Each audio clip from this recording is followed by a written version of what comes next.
Gunther Stoll, an unemployed food technician, acts strangely on the night of October 25 to 26, 1984. He feels followed, writes a mysterious note. The name-giving YOG'TZE note, passes out in a pub, before drinking anything, visits a neighbor of his parents in the middle of the night, and makes predictions of impending doom. Later that night, he is found seriously injured on the passenger seat of his crashed car, completely naked and more than 100 kilometers away from where he was last seen. Before dying, his final words are about 4 men who were in the car with him but were not his friends. An autopsy found that he was hit by a different car while naked and had no alcohol or drugs in his system. There are no leads as to what happened that night or why Gunther was killed. Background: Gunther Stoll, 34, was an unemployed food technician. He was married, and he and his couple had a daughter. They lived in the small village of Anshausen, population slightly more than 1,000 people, in North Rhine-Westphalia, Germany. He was born in the small village of Hinterkaifeck in the state of Hesse, about 15 kilometers away. His mother was still living in the house. Gunther drove a 3-door blue VW Golf. In the weeks leading up to his death, he appeared anxious and fearful to his wife. But he couldn't or wouldn't explain what was causing this. His final evening. Gunther and his wife have dinner on Thursday, October 25, 1984.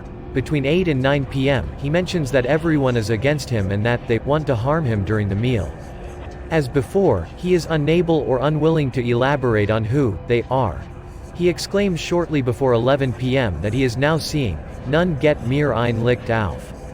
He writes the famous 6 characters YOG'TZE, or YOG'TZE. I'll get to that later. On a sheet of paper, then crosses them out.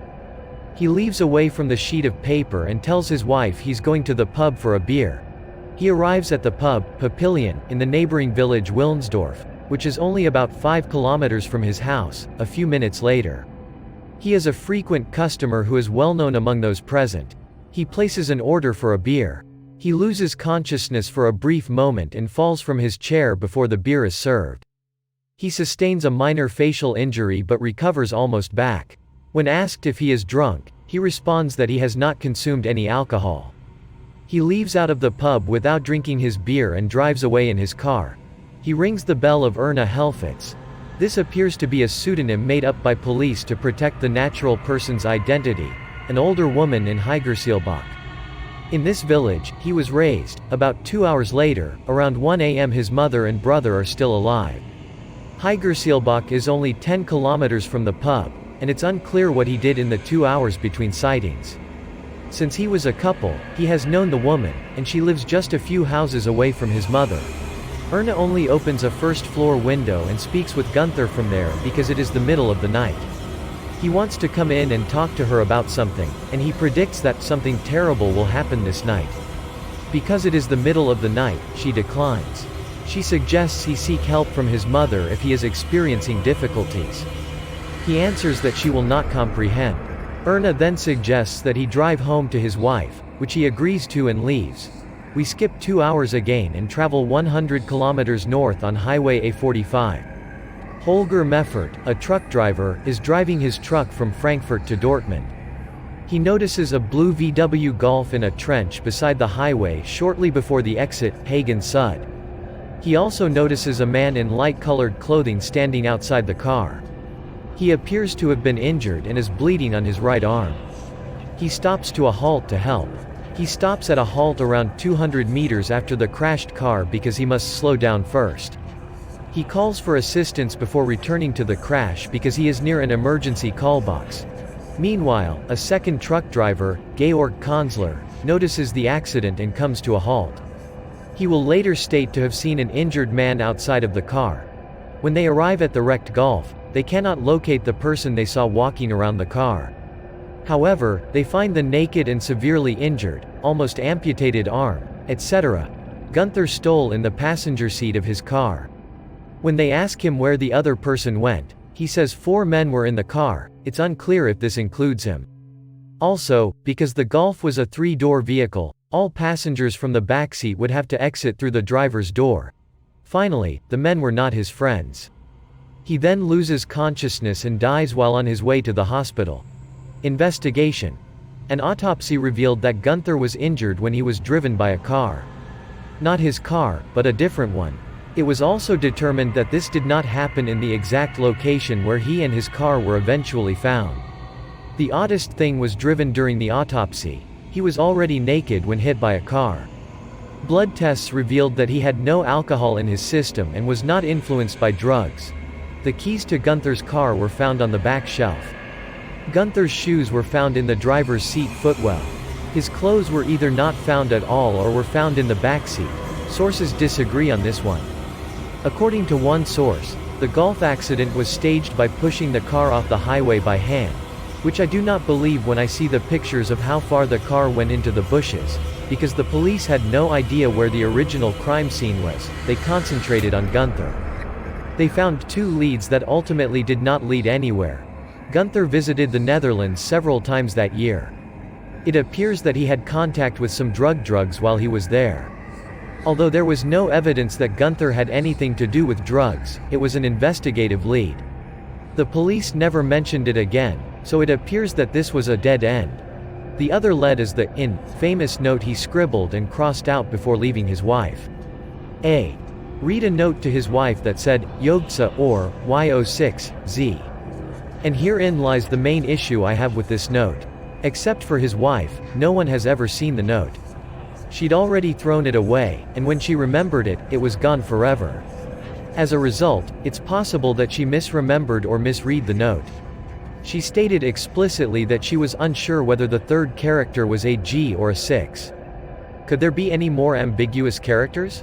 Was that all there was, or was it just the one word she remembered or could read? Please note in mind that all pictures of the note circulating on the internet are mere reproductions, and most of the time not even crossed out, which should give them away instantly. Because the police were unable to find any leads, they turned to the public for help on April 12, 1985, in the crime show, YOG'TZE XY. Ungelost, which translates as, File Number XY Unsolved. They mainly asked if anyone knew where Gunther had been between 11 p.m. and 1 a.m. and between 1 a.m. and 3 a.m. and if anyone knew anything about drug connections or the meaning of YOG'TZE or YOG'TZE. The police received multiple answers indicating that YOG'TZE is the call sign of a Romanian amateur radio station. However, this had no effect. Several witnesses stated that shortly after 3 a.m., a person attempted to tramp on the Hagen-Sud exit heading south, the other direction as the car crashed. Police believe this is the same person seen by the 2 truck drivers outside of the crashed Golf. However, this person was never identified. The case became a cold case because there were no new leads. It was reopened in 2016 to conduct DNA testing on the stored evidence. It's unclear what came of it. I found 2 contradictory statements. One article from 2017 claims that no new DNA traces were found, whereas another article from 2018 claims that new DNA was found in the 2016 analysis but cannot be attributed to anyone in the databases. Theories. This case is so bizarre that you can come up with a plethora of theories. But it comes down to 2 options. Gunther was followed, he had a big secret, and he was killed, or he wasn't. Also, if it seems a little anticlimactic, the most likely explanation is that Gunther experienced a psychological episode. Nobody was paying attention to him.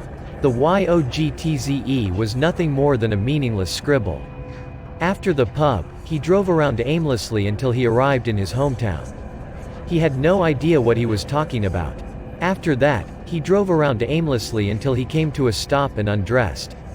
Following that, he was involved in an accident. The other car's driver and passengers wanted to cover up the accident, perhaps the driver was drunk? So they put Gunther in his car, and at least one of them drove it away on the A45. Something happened in Gunther's car near Hagen-Sud. Maybe he came to and tried to intervene with the steering wheel when he regained consciousness? As a result, the car crashed. The driver then attempted to tramp back after fleeing the second crash. For the most part, all other theories assume that Gunther was being followed and involved in something shady. So, was the entire story a botched kidnapping attempt or a botched drug deal? Others believe he was aware of an important food industry secret that they knew to cover. In terms of the meaning of YOG'TZE, aside from radio stations, There are numerous even more unlikely theories as to what this could mean. Here are a few examples of books I've read. A zygote is an anagram for a fertilized egg. The note was upside down and should have been read as a number, perhaps 327,901. Yog could be a short form of yogurt, related to his previous work, and Z could be an ingredient or process. What are your thoughts? Is there any meaning to YOG'TZE? Was Gunther being followed? What were they doing?